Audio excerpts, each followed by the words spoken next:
Mortal Engines is a 2018 steampunk fantasy directed by Christian Rivers starring Hera Helmar, Robert Sheehan, Hugo Weaving, and I'm not even going to try and pronounce that.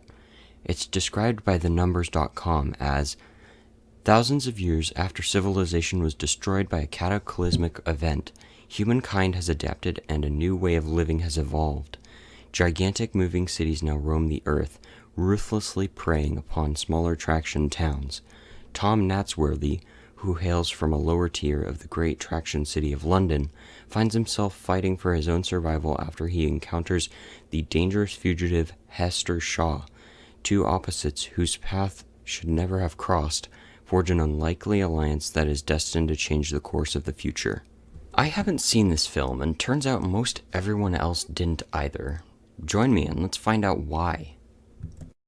Welcome to Blockbuster Analysis, a series where I go over films that were either incredible successes or colossal failures and analyze what could have caused either of those results to occur, from release dates to critical response, and then go over the box office results and aftermath from said success or failure.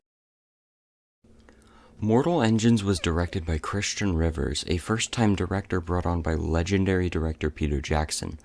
Rivers had a considerable experience under Jackson's wing, as he worked a mix of effects supervising, second unit directing, and perhaps most notably had storyboarded all of Jackson's films since the 1992 film Braindead.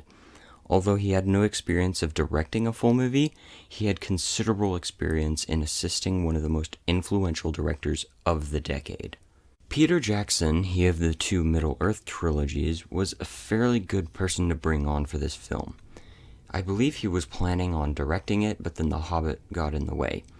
However, considering the amount of negative reaction to the Hobbit films, I think that the amount of name recognition that he had would be shaken, at least.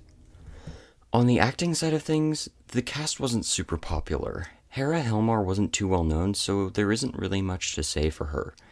Robert Sheehan was in some stuff, including Geostorm and Peter Jackson's City of Bones movie, but still not much to recognize as these films were critically lambasted bombs.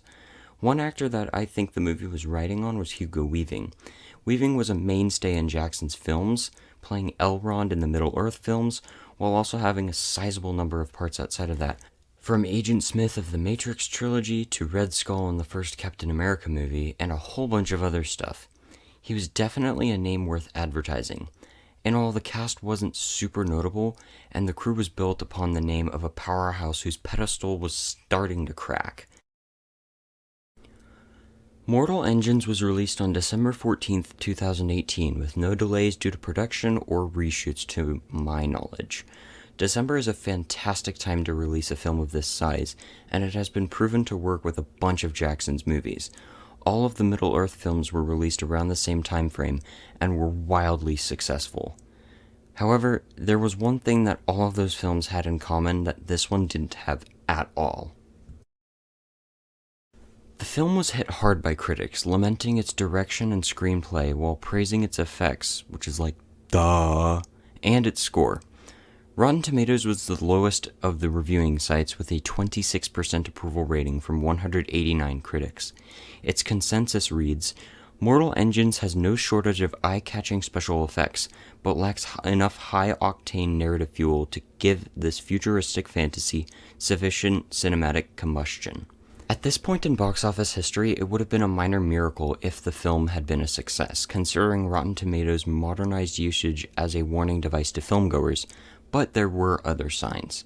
On Metacritic, it received just 44% based on 33 reviews, meaning reviews were mixed, as well as a B- from CinemaScore. The tomato meter alone was probably enough to put the first nail in this film's coffin and keep audiences away. It was going to be bad, but how bad exactly? Mortal Engines was expected to make $10 to $13 million in its opening weekend from 3,103 theaters, a paltry amount considering the film's size and budget. It ended up earning $675,000 in its opening night, dragging predictions to $7 to $8 million. It ended up making $7.56 million in its opening weekend from an aforementioned 3,103 theaters, finishing 5th with an average of $2,436 per theater. This was awful, even without taking into account the film's reported $100 to $150 million budget. Add on top of that its near failure to manage past the Mendoza line, and all signs pointed to a colossal misfire. In its second weekend, it dropped a horrifying 76.8%, finishing 13th and making just $1.75 million, averaging about $564 per theater. In its third weekend, it dipped a respectable 41.5%, but the damage was already done. By then, the holiday season was almost over, and it had made just $14.7 million domestically. There's no way it could make much more.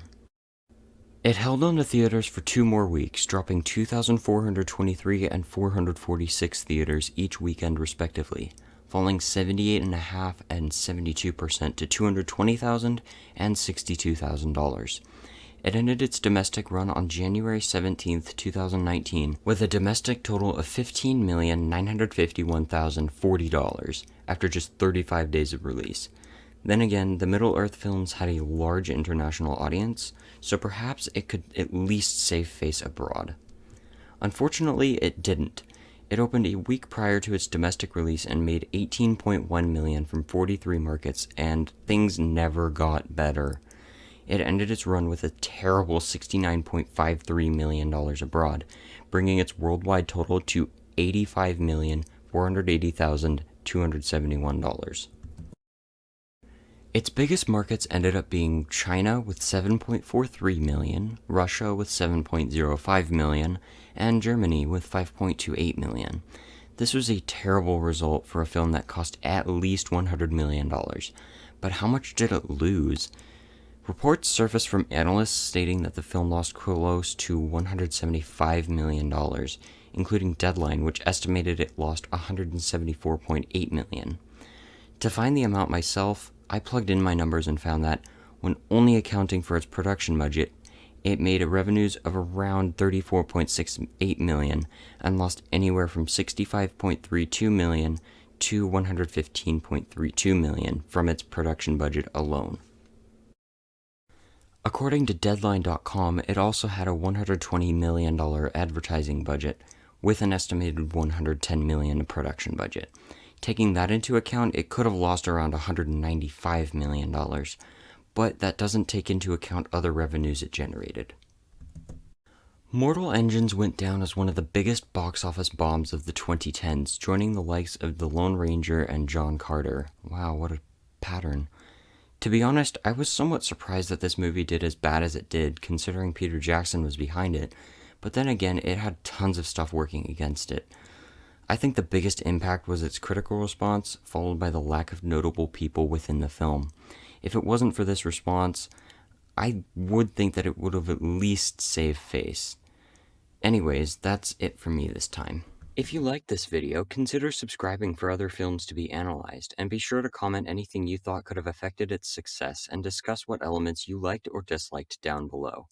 Have a fantastic day all. I'll see you next time.